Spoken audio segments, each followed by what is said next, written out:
Just making sure. Mhm. Okay, so thank you all for coming.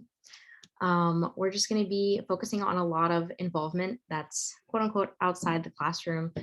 So involvement that happens in terms of when you meet professors and you start doing research, or just like community service, clubs, things like that. So we just have a few panelists here today, including me, but Jeremy couldn't be here, that are just going to introduce themselves and then focus on some of their main involvement areas that might be of help to all of you if you guys need any advice on anything, anything that's of interest to you that you could ask about. So I guess let's just go around and everyone can just say their name, their year, their major, and then kind of a couple of different things they've been involved in. Just don't go into depth too much yet, because eventually we'll just start getting more in depth after everyone introduces themselves. So Pravetha, you can start if you'd like. Sure. So my name is Pavitra. I am a senior women's and gender studies major. I'm also pre-law. My pronouns are she, her, and hers. And some things that I've been involved on campus. I was a fellow, and now I'm interning for Jeremy in the Scholars Program. I'm also an RA. This is my second year as an RA in H Community.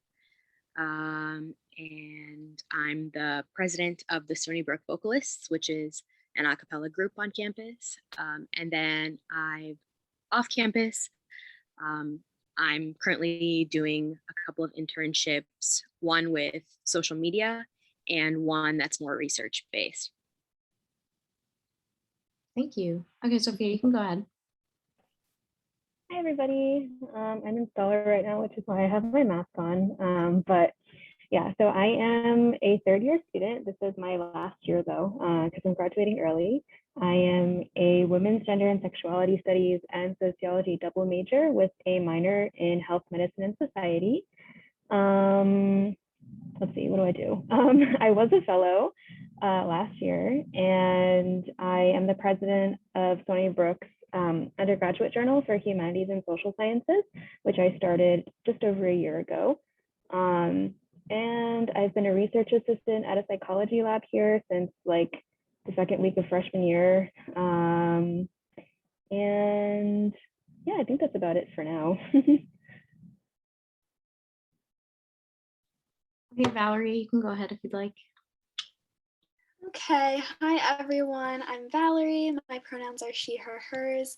I'm a sophomore here at Stony Brook. I'm a psychology major with a minor in health, medicine, and society. I'm currently a Scholars Fellow, as well as a research assistant at the Lab for Scalable Mental Health.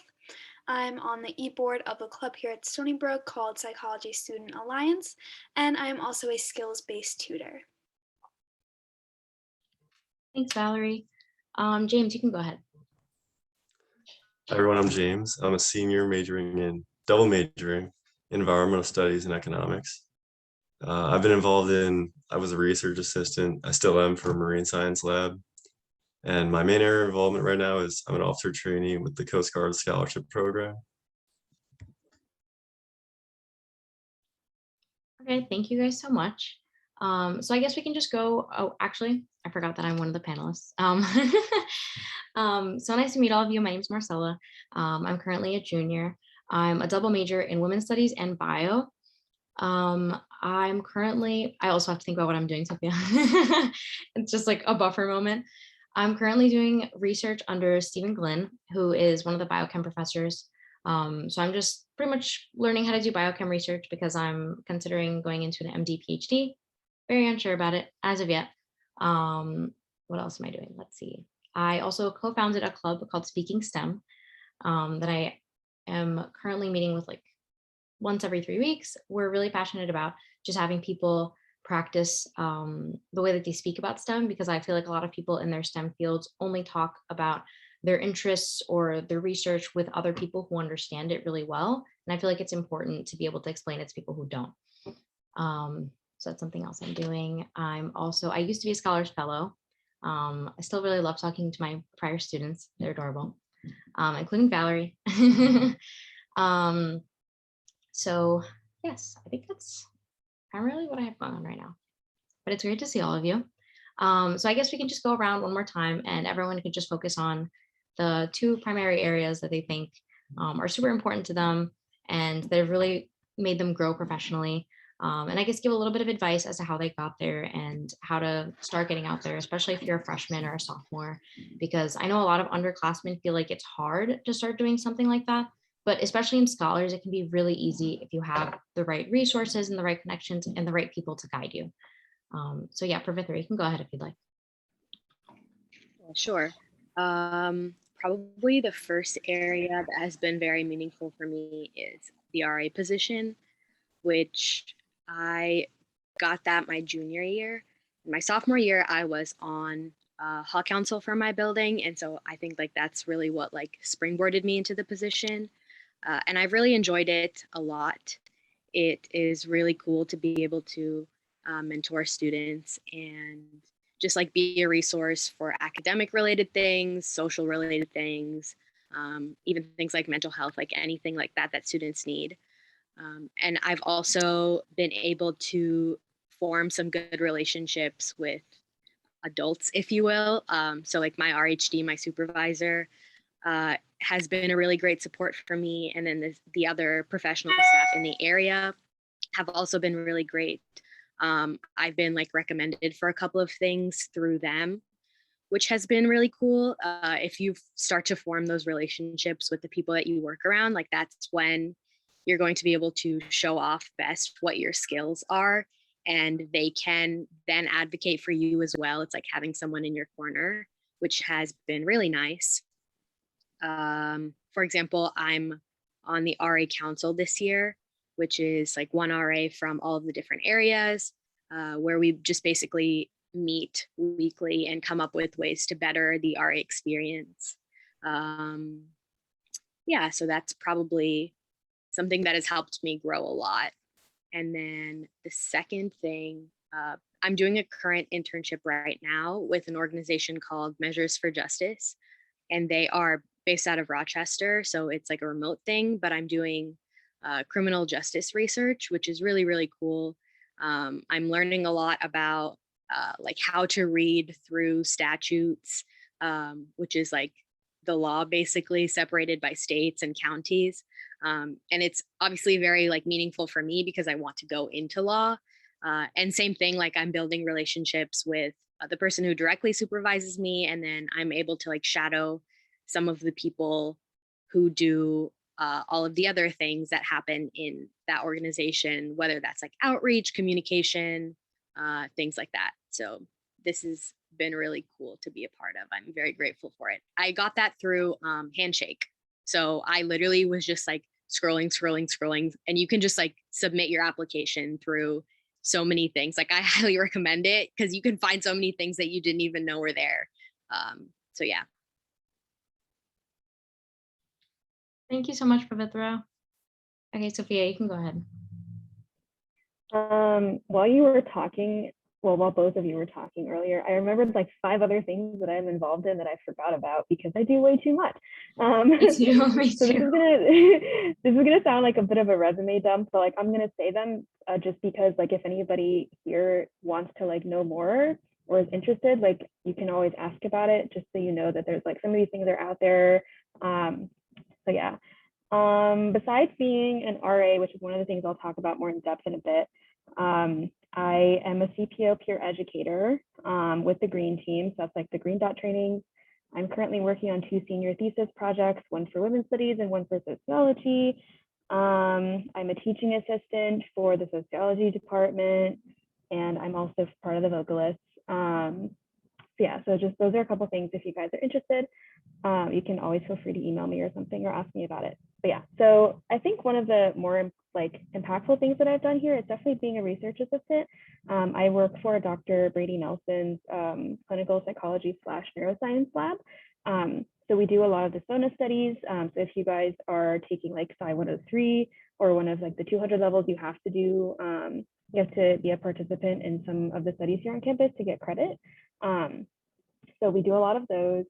And even though like psychology is not my major, I'm not like super interested in pursuing a career in psychology. I've definitely learned a lot of professional development skills, just like working there as a job. And before when I was volunteer. So things like personal, like interpersonal communication skills, like reaching out to people in a professional manner, like over email or over text, making phone calls, like running studies with participants, like how to interact with people that you don't necessarily know, and like keeping things like cultural differences in the back of your head while you're doing that. Just like time management overall. So it was definitely like, well, I'm still working there, but it's definitely been a really great professional development experience. So I would say, like, if you are somewhat interested in something, but like you're not really sure, don't be afraid to try. Like, even if it doesn't 100% line up with your interests, like it can still be really beneficial. I got a Eureka project out of being at this lab. Like, I've applied some of those research skills to like the senior thesis projects that I'm working on right now. So you definitely learn a lot. And I got into that because I was once upon a time pre-med, like many of you. And after I decided to not be pre-med anymore, I decided to continue working at the lab. But the psychology department is really great in that they have like a giant PDF basically listed on their website of all the labs that are looking for people. And they'll tell you like how to get in contact with the people at the lab, how to submit an application, like what kind of things they're looking for. So that is a great place to look if you want to get involved in psychology research. Yeah. And the second thing that was probably most impactful was the journal. So I founded the journal like over the summer last year. So basically, like, you guys probably know of Spire, which is the STEM-based undergraduate journal that we have here. But before I founded the undergraduate journal for humanities and social sciences, we didn't really have anything for humanities and social sciences students because Stony Brook is so STEM-based. A lot of the humanities get pushed to the side, which is really unfortunate, but they're nonetheless very important to know and learn about. So I've gotten a lot of leadership experience there.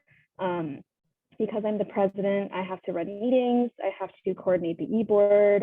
We have to like come up with events to do, and just a lot of like behind the scenes work, like making sure members are staying on top of things. And because it's a journal, I have to read through a lot of papers that students submit. So I've gotten a lot of great writing experience, which is really, really helpful if you want to go into like graduate school. So, and also on top of that, just like general like time management and like editing and writing skills, because the more you read, the better you write. And it's also like helped me like become a better like peer reviewer for my friends and like other classmates, like, and learning how to give really helpful constructive criticism while not like being mean, but also being helpful at the same time. And those are just like general skills that help you in a lot of different fields and a lot of different types of jobs. So yeah. Cool. Thank you so much, Sophia. I just want to emphasize something that you said that's really important is don't feel scared to go into things just because you don't know where they'll lead. Because honestly, if you have a genuine interest and passion, you'll put in a lot of hard work into it. And a lot of faculty will eventually see that and will really appreciate it and will open a lot of doors for you, regardless of whether you go into that field or not. So Ethan had to show up a little bit late because he had a class right before this. But Ethan, just tell us your name, your year, your major, and then like just the involvement that you're in right now. And I guess just focus on the two areas that you think are the most important to you, and how necessarily an underclassman could go about getting into something like that, how you ended up there, things like that. Yeah, sure. Sounds good. Thank you for the introduction. Sorry, yeah, I had class earlier. However, my name is Ethan Ertel. I'm a senior majoring in biomedical engineering and applied math, and also on the pre-med track. So if you have any questions, feel free to ask me. And yeah, I'm part of the University Scholars Program. So yeah, basically, my two main involvements are probably research, like extracurricular research. I'm in 2 labs, and I really enjoy it. Specifically, I do research in the School of Medicine, the Department of Physiology and Biophysics with Dr. Irene Solomon. We do cool, fancy schmancy controlled breathing stuff that works on like asthma models with rats and mice. And I find that extremely interesting, kind of shaped my career path. I want to go towards, instead of MD, I want to do MD PhD. which I'm currently convincing Marcella to do, but it's okay. But yeah, that experience has truly shaped my career path, my perspective on science, academia, and I think it's extremely important to do research. If you may consider that in the future, that's why majority of, sorry to like talk about pre-med stuff, but majority of pre-meds are like not persuaded, but kind of have to do research in some way, shape or form, maybe, to see if that's a possible like career path they want to go into. And if anybody has any questions about going into research, joining the lab, I simply cold emailed a bunch of professors. She got back to me, and there you go. Kind of going off what Sophia and Marcel were talking about, just like go for an opportunity, whether they simply say no, that's like the worst thing. And that's not bad at all. You just move on. You probably won't see them ever again. So not a big deal. And I also do research within my department, biomedical engineering, on COVID predictive modeling, which is really cool. So you never know what your professors can offer you. So always reach out to the professors that you have classes with right now, because they may have really cool opportunities regarding research. Secondly, I guess I'm pretty active on sports on campus. Although there's no like Division I team, I'm part of the tennis club on campus, which is like, I like to call it the varsity team, you know. Woo. And also I'm on the bowling team, which is a cool fun fact about me. So it's a little bit more serious than you think it is, but, and I didn't know that when I first joined, but it's really fun. So if you have any questions in terms of intramural sports, club sports, even being part of like varsity sports, like announcements, I have a couple of friends in announcing, which is really cool, or like communications, sports communications, and sports training. Feel free to ask me too. But yeah, that's about it. Thanks, Ethan. I appreciate it. Okay, let's see. Valerie, you want to go next? Yeah, sure. All right. So, something that I recently got involved in just this semester is skills-based tutoring. And essentially, what I do is I teach students the skills that they need to become successful. Doesn't focus on a particular course, just kind of gives them the tools to achieve success in their academics on their own. So basically focus on fundamental learning skills that people were never really taught. So, for example, study strategies, time management, note taking, other reading skills. You never took a class in any of these, but you've always done them. So, I just help you kind of do these more effectively and efficiently, and just give students motivation to succeed.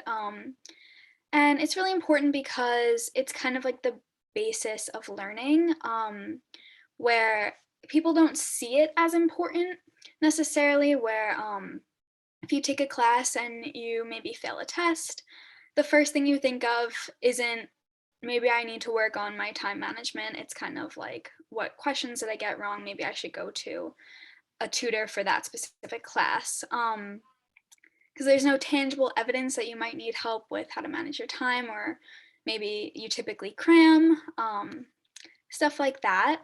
And I've gained a lot of skills from that. So I'm a sophomore, and I used to be super shy, really didn't really talk to people, was really nervous to stand up in front of people and speak. But this has really helped me grow out of my comfort zone, where now I communicate one-on-one conversations for an hour, where I'm kind of the leader. I lead the conversations, and I learned how to speak clearly and be articulate when explaining a strategy that students have likely never heard before. And I also kind of serve as a bit of a mentor to them, where I have two Ts that come to me weekly. I see them on a weekly basis, and I kind of serve as their sounding board while for like just to tell me about how their week went, what they're struggling with, while also providing them with effective strategies to help them be successful. I also deal with a lot of problem solving, where two Ts will come in saying they failed a test, and I have to try to figure out where they went wrong, how I can help them, what we can do better for next time, and also deal with the situation with a lot of compassion, and not just kind of say, you did this wrong, let's fix it. Like, help them understand that they did their best. So it's really a compassionate job too. And the other thing that I think is really important to me is being on eBoard. Running a club has given me such great leadership experience. The club I'm in is really entirely student run, and I've gotten to know the inner workings of how clubs run, how events happen, and GBMs. And it's really helped me with public speaking also, where, as I said, I used to be scared to speak in front of people, and now I'm fully carrying on conversations with 20 plus people at a time. And it's also fun to just take a break from schoolwork. It's not too stressful of an experience, and you become really close with the people, other people on eBoard, like a nice small community, and it's a great way to make friends. So I kind of got these two opportunities in what people might think of as an easy way, but it was actually still difficult. So I got these opportunities through connections I made with people. So Jeremy, obviously you guys know who Jeremy is. He was my 101 instructor. And then when I was a fellow, I became close with him. And he recommended me to be a skills-based tutor. And it was actually something I had never heard of before. And one day I got an email that just said, "You've been recommended for this position." And I had no idea what was going on. But Jeremy noticed qualities in me through our interactions, that I was great with time management and that I was really responsible. And he saw that in me and thought that I would be a really great help to others. So that's how I initially found out about the position, but I still had to go through the interviewing process and all of that. And then the way I got the eBoard position was when I was a freshman. So last year, I signed up for the psychology peer mentoring program. And my mentor was the president of the club that I'm now on eBoard for. And through my interactions with her, similar to Jeremy, she just noticed qualities in me, positive, responsible, and she thought I would be a great fit. So she kind of just encouraged me to apply. But again, I had to go through interviews. So I really just want to drive home the point that even if you're a shy person, an introvert, and you don't really have much experience in leadership positions like these, it's just important to put yourself out there and show that you're responsible, show those important qualities that people want to see, and to not be afraid to put yourself out there. Thank you, Valerie. I love that. And I really want to encourage the fact that this position that she got was not necessarily like STEM based, it wasn't necessarily like incorporating her major, but it still was super beneficial to developing herself, like personality, and just her professionalism. So I feel like that's something definitely to keep in mind, is that not every opportunity is going to be necessarily STEM geared if that's your major, but it's going to be still very beneficial to you, and you're still going to learn a lot about yourself and develop yourself. Okay, James, if you want to go. Yeah, so the first experience I want to talk about is I'm a research assistant for a marine science professor. I got that opportunity by going to my academic, like my major advisor. I just wanted to ask him a question about scheduling. I told him what I was interested in. He told me, he like set me up with this professor that needed a research assistant. And it's a paid position, so getting a little extra spending money. And the projects are really fun. We're basically just mapping out local coastlines. It started just near Stony Brook, but now I'm getting paid to drive to the Hamptons once a month and like check the tidal measurements and stuff. So similar to what Ethan and Sophia said, if you want to be a research assistant, if you want to get involved with your professors, the worst you could do is they say no. So like no's are free. All you got to do is ask, and you might get a good opportunity. You might get some money. So that's more advice for that. And my main involvement is in the Coast Guard. I applied for the scholarship program, which if you're interested, I could send you a link. Last year, heard back, got in, went to boot camp. And I've been a active duty Coast Guard member since June, and they're pretty much paying me to go to school. They're paying me to go to school, do good at school. I work for 4 hours a week for the Coast Guard doing recruiting and professional development, which could be many different areas. For me, I want to be a pollution responder, so I'm learning like oil spill regulations, how to clean up oil spills. But for other people, that could be law enforcement, it could be aviation, ship driving, inspections. So there's opportunities for everyone. Yeah, they're really setting me up for a professional, like a strong professional career. And after I graduate college, I'll have a job for 3 years. I'm getting paid to go to college. And then I have a pretty good job for a few years as an officer in the Coast Guard. And I'll be put somewhere in the United States. So I'm excited to see where that is. And also, better than other military branches, I think I know for sure that I'll be in the US. So there's a level of security about where I'm going to be. And yeah, we got opportunities for sophomores and up. So if you're interested, let me know. Wow, it's very anxiety relieving to hear someone who has such a great idea about what they're going to do in their future. I'm unsure if I want to do MD or MD PhD, as Ethan said. So I don't even know what I want to do after I graduate. But I would say my one of my biggest things right now is that I'm a TA, which I forgot to mention. Completely slipped my mind, even though I'm TAing 3 classes right now. I've been TAing since I was a freshman, I think, or maybe my first semester sophomore year.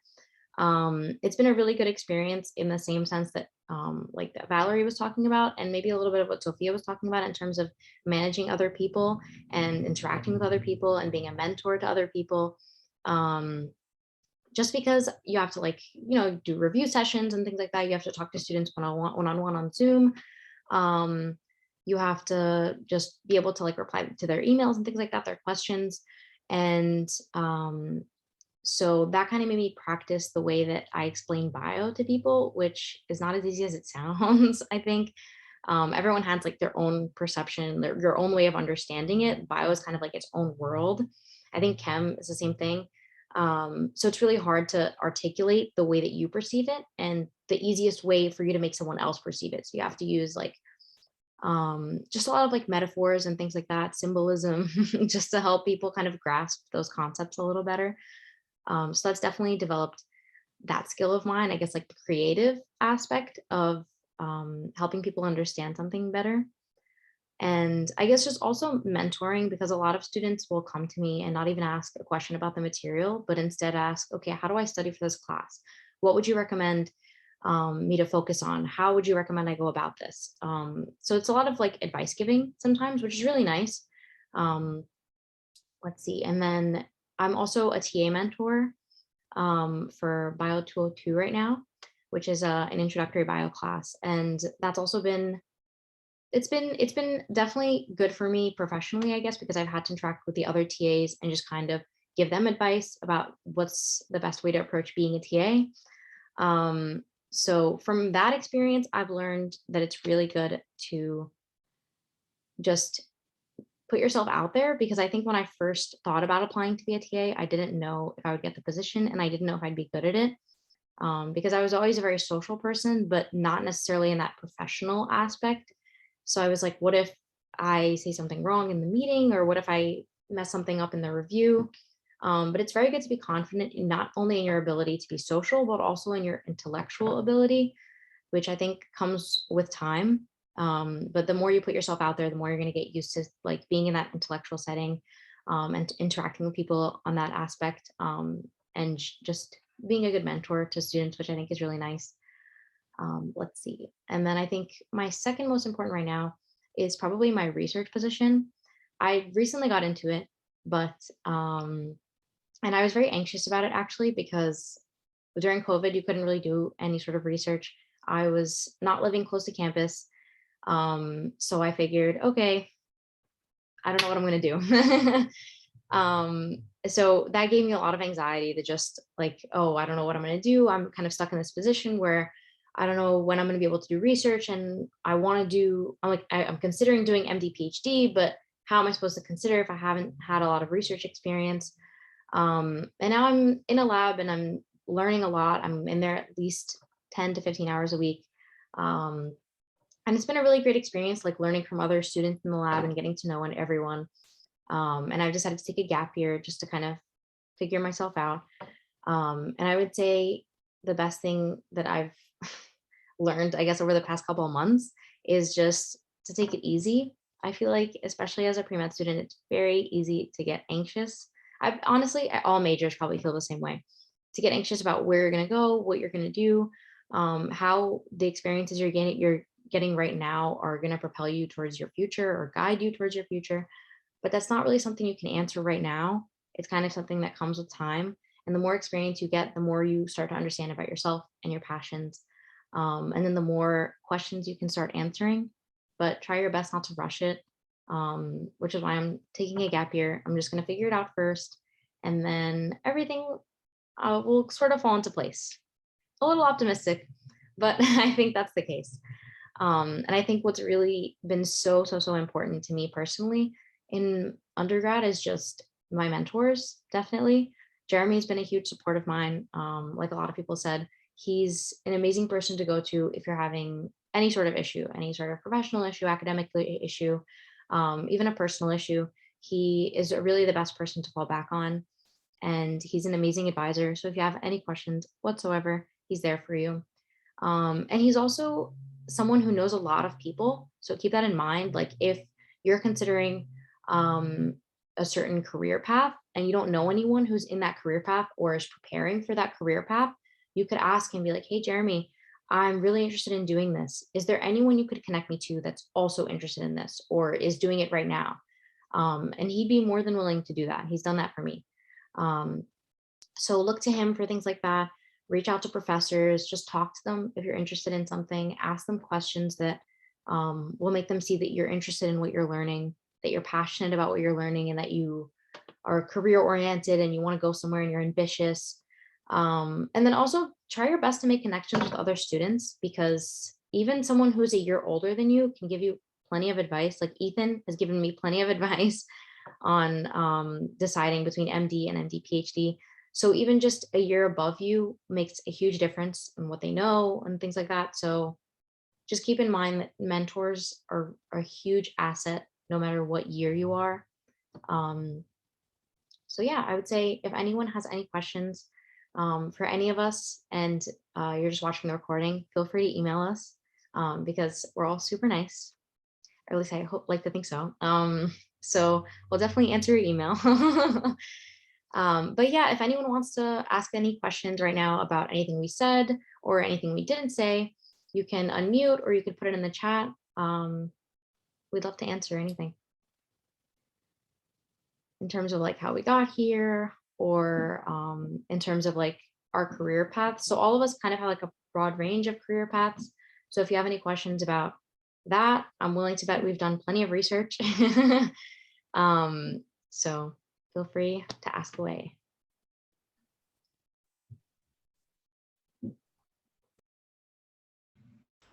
Okay, I have a question. Yep. Can you hear me? Yep, I can hear you. Okay, so I am a freshman and I'm in scholars, obviously. I am also on the cross country and track D1 teams, so I have not a lot of time, and so how would you recommend like doing internships and doing lab work? Because I really want to do that. Like I'm also a biochem major, so I'm interested in like research, and I know like exactly what I want to do like specifically. So if there was a professor that had that, like that would be my dream come true. And I want to do that. Just how would you suggest balancing the time with that and making sure that I can get the opportunities that I want for my future while still being on the team? I feel like this is a good question for Ethan, just because he's also involved in sports and is like an amazing student. No, not amazing, you know. Okay. Oh, come on, come on. So, yeah. It depends. Obviously, D1 is a pretty heavy commitment because you have practice. I'm assuming this cross country have lift by any chance in the mornings. We don't have lift, but Okay.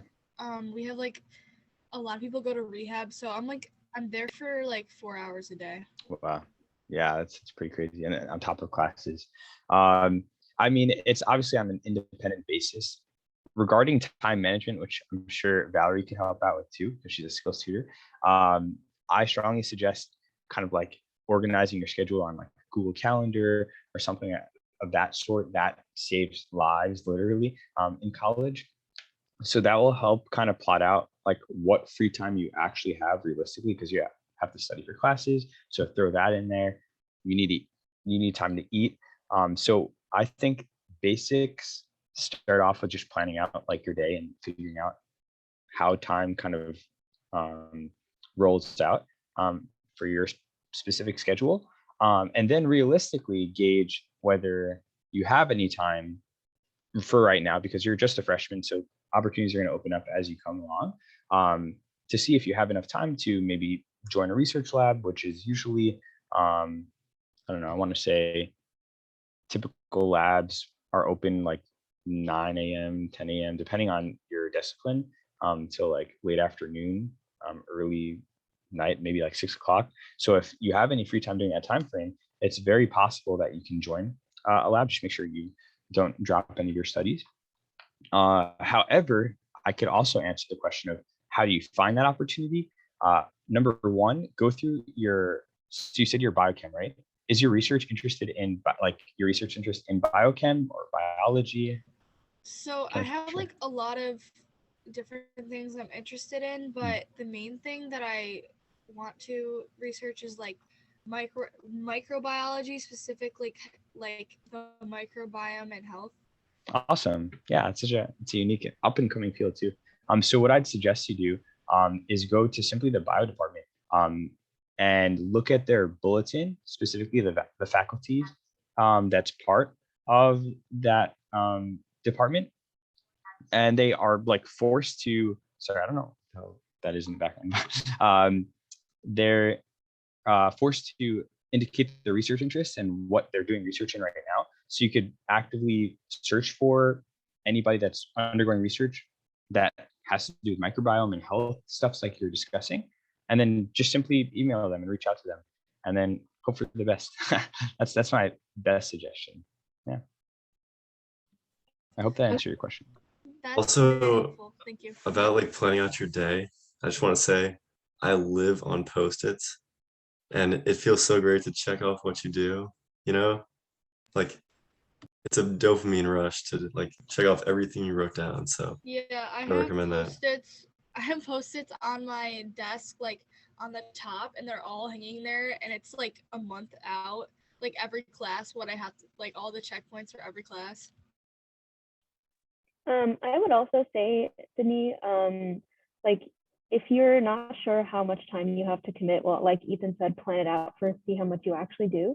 And also, like, you don't necessarily have to make a gigantic commitment from the very beginning. Like a lot of labs, sometimes they'll let you, well, depending on who it is, obviously, but especially if you're like getting credit for it, like 1 credit is approximately like 3 hours a week, 2 is like 6 hours, and so on. And you can always start small, and it really helps to just be honest with the professor. Like if you find somebody that you do want to do research with, you can always be like, hey, I'm super interested in your work, but realistically, I know I can only commit like 3 or 4 hours a week because I'm, doing D1 sports right now. So like, what can I realistically do to get the experience that I want? And like, are there any things that you can give me to do where I can get this good experience, but still be able to balance my schedule? So yeah, you just like, you don't have to start really big. You can always start small. Thank you.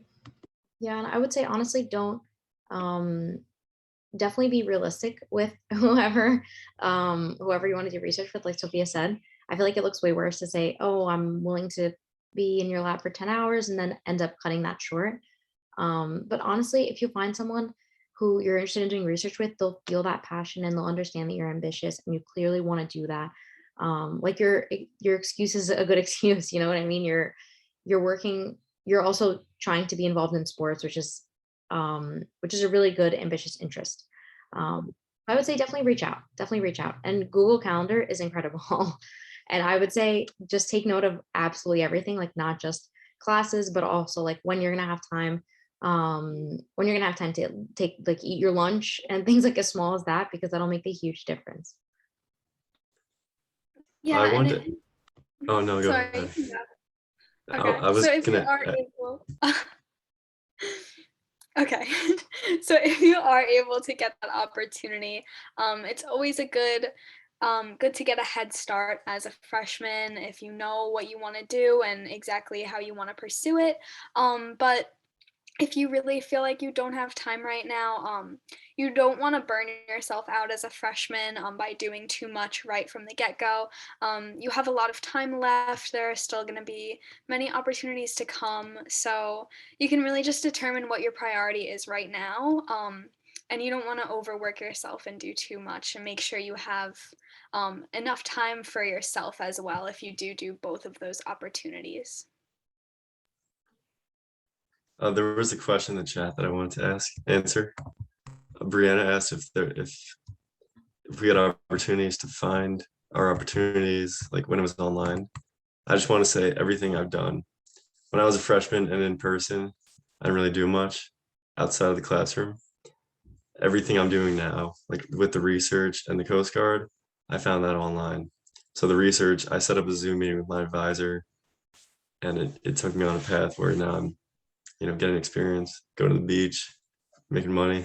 And with the Coast Guard, I found it online too. So as long as you look, you'll probably find something. And also, like, if you've come across a good opportunity and you feel like you might not be able to handle it at that moment, like, if you think the opportunity is that valuable for you, it might make sense to just take it and figure it out later. Because the benefits you could get might be like worth any momentary stress. You know what I mean? I 100% agree with that. But I'm going to add on to what Valerie was saying earlier, that just be really careful with how much time you invest in terms of school and your career, because it can get really draining really fast, even if you don't realize it. Like I think at some point I started putting too much on myself and I started to get really burnt out, and it just starts to get really hard to feel like motivated, especially if you involve yourself in too many activities that you think are beneficial for your career but you're not actually passionate about. So I would say choose them wisely, and don't be scared to choose them if you're passionate about them, but also keep in mind that you're not superhuman. So just put the right amount of work onto yourself, and definitely make it a challenge, but don't make it impossible. Okay, does And anybody also make sure you get enough sleep.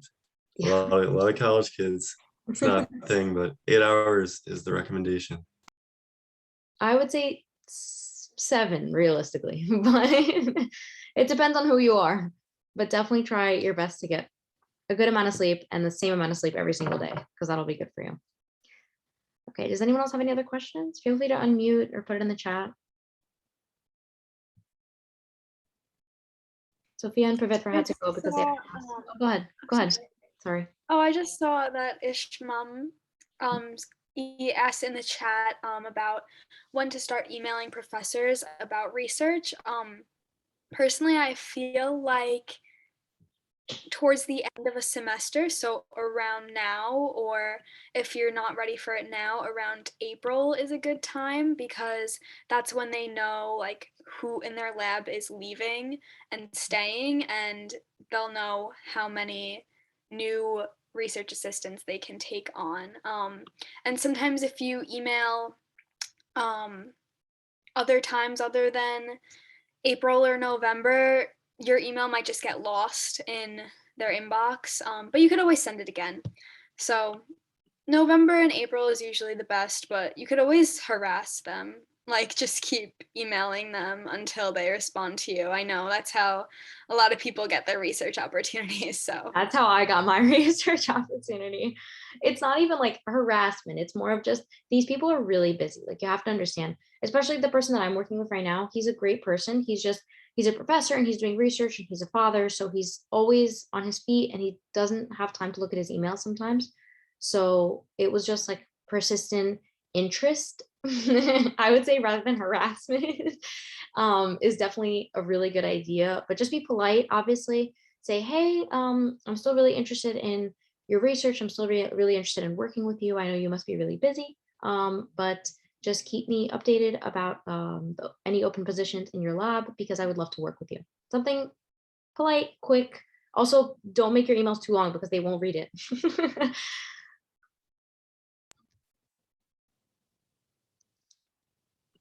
And without being too long in the email, maybe even include some type of qualification that you have experienced in the past that relates to the study, something like that.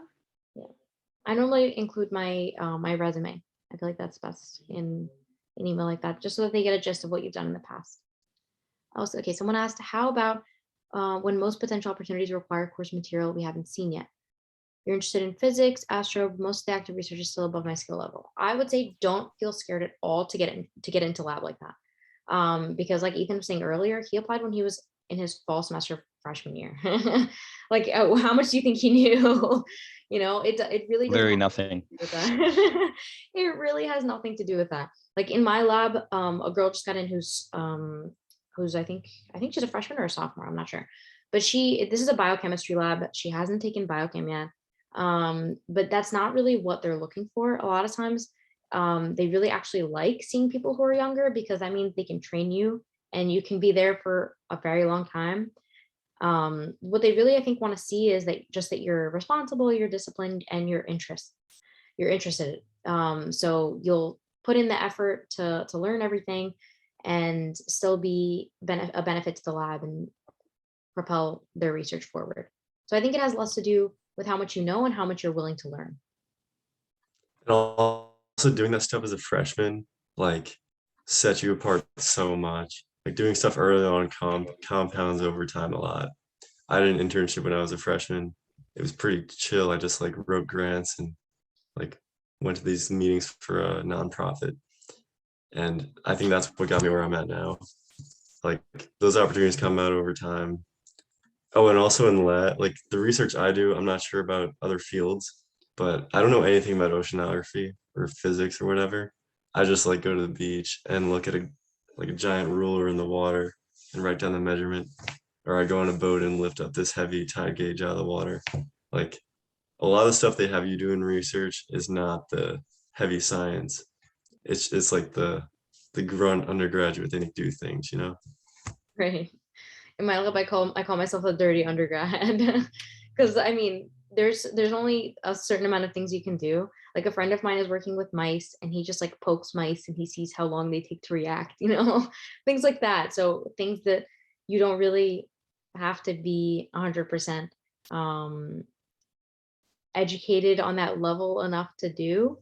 But it'll still help you learn and develop yourself professionally. And obviously, you'll still be learning about how to perform research, which is really beneficial. So either way, it's in your benefit to do something like that. Yeah, and they train you like for everything that you'll need to know. Like they're not expecting you to have all this prior knowledge. They pretty much teach you everything you need to know. Right. You assume like, oh, why is this professor going to spend time on me? Like this is a waste of time for them. Why are they going to do that? They're going to just find someone else who has lab experience already. But not necessarily. Not necessarily. They could definitely take you even if you don't have lab experience. I didn't have lab experience. And now I'm just being taught by the professor and also by everyone else in the lab. So it's really nice. It's kind of just like a mentorship type of thing. I had a question. Go ahead. So I know that labs are being mentioned a lot, but as a humanities major, I'm more interested in like sociology research. And I was just wondering if that runs, like if humanities research here runs differently than the way that STEM research does. Like I've found some professors I'm interested in emailing, but I don't know like how, if the time commitment would be different than what's being discussed or like how it would work really. Yeah. I would I say, could. oh, go ahead. Ethan. Go ahead. No, I'm just going to speak anecdotally to friends that are doing humanities research. Typically, labs, unless you're doing archival research where you kind of look into big libraries and read historical feats and stuff like that, which is really interesting. majority of your research is going to be like independent with the professor. You kind of team up with the professor for a certain thesis, whether that be like human rights, activism stuff, all the way to sociology. So how groups of individuals interact with each other historically, whatever it may be, under certain conditions. And the time commitment 100% varies per the professor that you're working with. So it just kind of something you, in my advice, just kind of ask the professor that you're interested in doing research with how much of a commitment it entails. Okay, thank you. And I would say to ask that after the professor says like, oh, sure, but you can definitely do research with me. And then like after ask that question. Because then I feel like you can start developing a relationship with them and they can start seeing that you're really interested with working, but you just want to make it work in with your schedule. Yeah, that makes sense. I was also going to say, if you're thinking about doing that for credit, like the 488 or whatever class with research, you can consider doing an internship too. I feel like that might be more applicable to humanities things. I'm not too familiar though. Also, my other major is economics, and I'm gonna be doing like independent research under a professor. I just like took a class with him, and then I'm gonna do something related to the class next semester. So like it could be doing your own project under a professor because there's not a lot of data. It's not like for economics you have to go under a microscope and like look for things. You know what I mean? So yeah, you could end up doing your own project under a professor in humanities.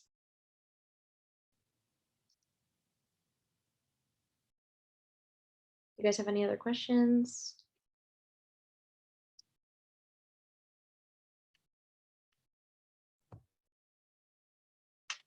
Like anything you want us to clarify about, things like that?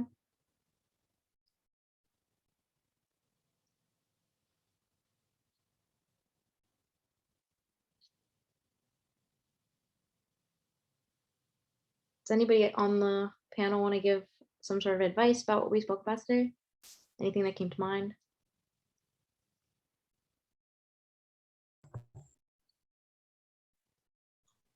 Yeah, I'll quickly suggest keep your options open, your eyes wide open, try to do as many things as possible. Obviously, don't do too many things.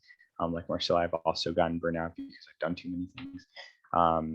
But definitely keep your doors wide open and your foot in the door to make sure that all opportunities that you're interested in potentially in the future are always a possibility. And this is your time to figure out what you want to do with your life. Maybe your idea on what you want to do with your life may change. So 100% do everything you possibly can that interests you. Yeah, I was pretty much going to say exactly what Ethan said.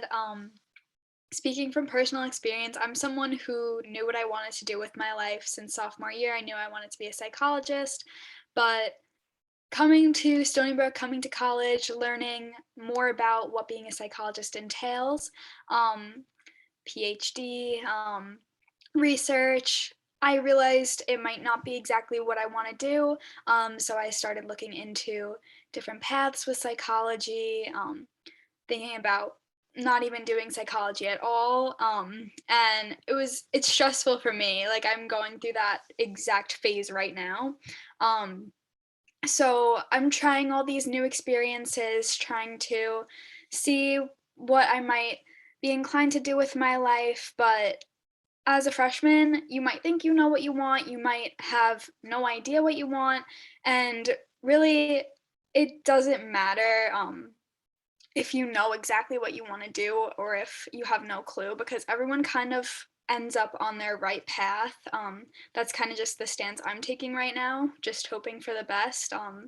What I'm meant to do is going to come to me. And yeah, just try to get all those experiences. Don't be afraid to put yourself out there. And you can't discover what you're passionate about unless you try.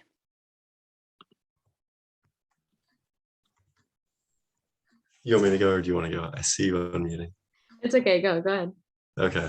A few things. I feel like we all pretty much have the same life advice to give, but as Ethan said, like keep all your options open at all times. I don't know if this other piece of advice is conflicting with that, but I think it's important to focus early on if you can, because that could set you apart from others that were confused early on, if that makes sense. But still keep the options open.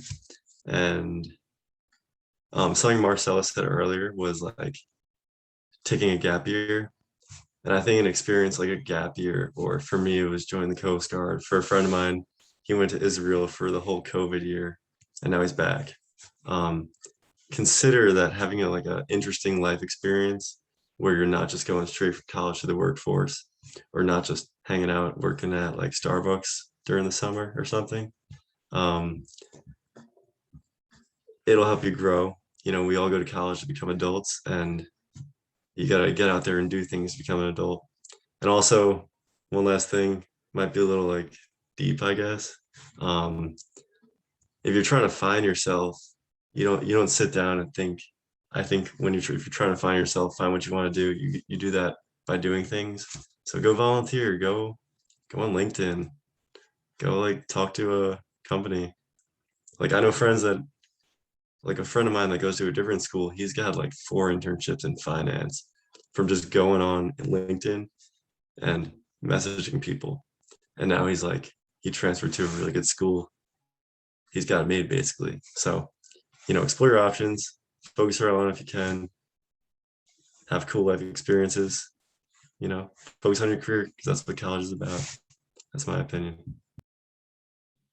Yeah, I would say that's really good advice. And I would add on a little just to say, don't be afraid to ask advice in terms of how you could figure yourself out.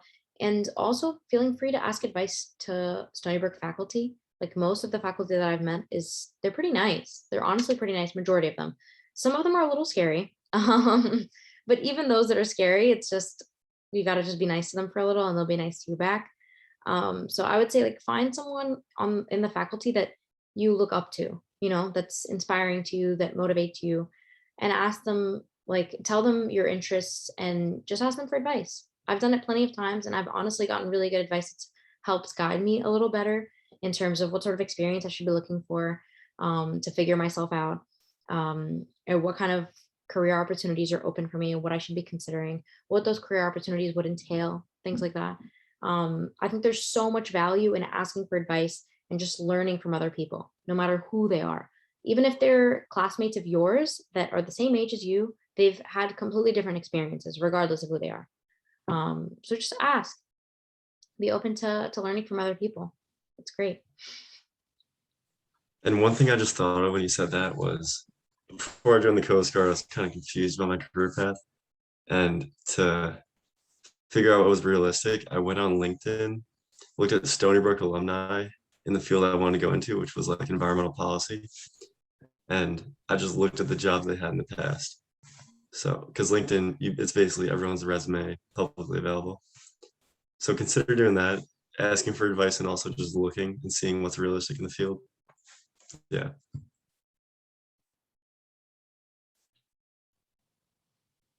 Okay, does anyone have any last minute questions before we go? Also, like I said, feel free to email us if you guys have any more questions that you think of after this, if you need some more advice, if you would be interested in a connection, anything. It's on the table.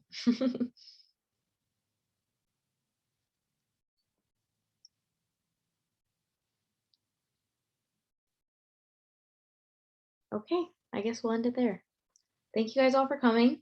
I really appreciate it. Thank you to the panelists. You guys are all amazing, all great people. I look up to all of you. Thank you so much. Have a great semester, guys. Hi, everyone. Thanks for coming. Bye. Bye.